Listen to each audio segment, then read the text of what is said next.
La parole est à Madame Muriel Rességuier.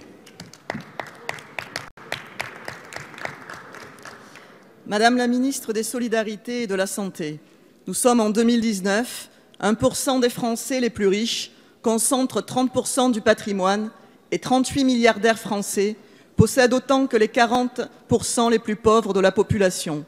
Les inégalités se creusent inexorablement dans une indifférence quasi générale. Le constat est sans appel.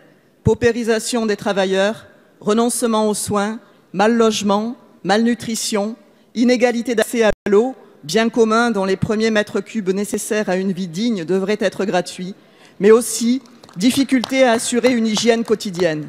Une étude récente de l'IFOP, commandée par l'association Dons Solidaires, effectuée sur 10 millions de personnes en difficulté financière, révèle ainsi que plus de 3 millions de Français sont contraints de faire des économies sur l'hygiène.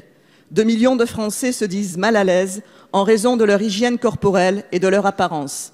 Nombre d'entre eux ont déjà renoncé à acheter du shampoing ou du savon.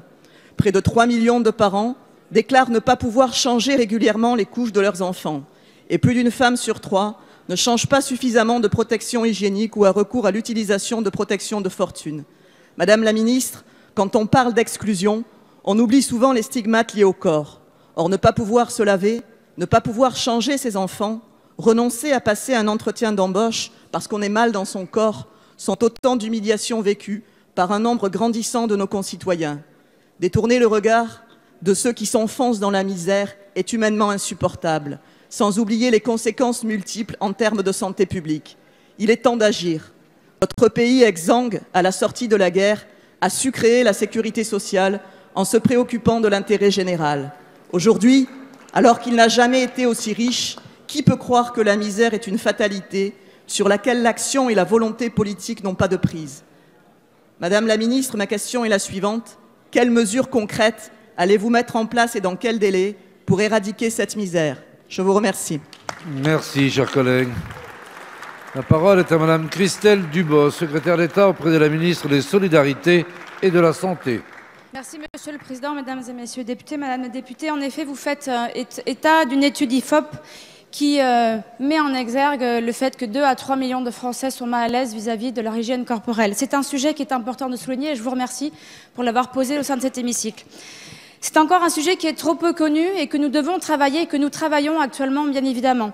Plusieurs éléments. En effet, dans la stratégie de prévention et de lutte contre la pauvreté, il n'est pas stipulé clairement que nous travaillons sur l'accès à ces kits d'hygiène pour les publics les plus précaires, mais nous y travaillons par différents moyens. Sur la mise en place de maisons de santé, sur le aller vers et la prévention de l'accès aux soins, dont un des sujets est bien évidemment la santé des plus précaires. Nous travaillons avec les associations qui offrent déjà des kits d'hygiène et sur lequel nous devons encore aller plus loin sur la construction et le financement. Et notamment, j'ai demandé au service de la Direction générale de la cohésion sociale de travailler à ce sujet de façon à pouvoir leur apporter des subventions supplémentaires de façon à ce qu'ils puissent acheter des kits et que ces kits puissent être distribués. Et j'en veux pour preuve, certaines associations le font déjà pour avoir fait des maraudes avec les Restos du Cœur ou la Croix-Rouge. Ces kits sont déjà distribués, mais également vous avez des missions locales qui distribuent ces kits hygiéniques auprès de ces jeunes. Mais nous devons encore aller plus loin.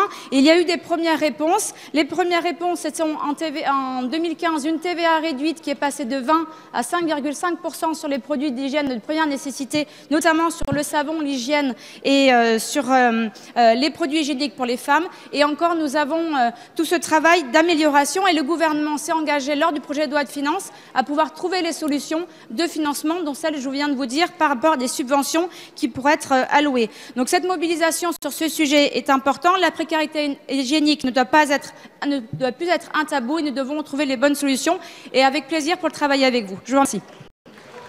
Merci Madame la Ministre.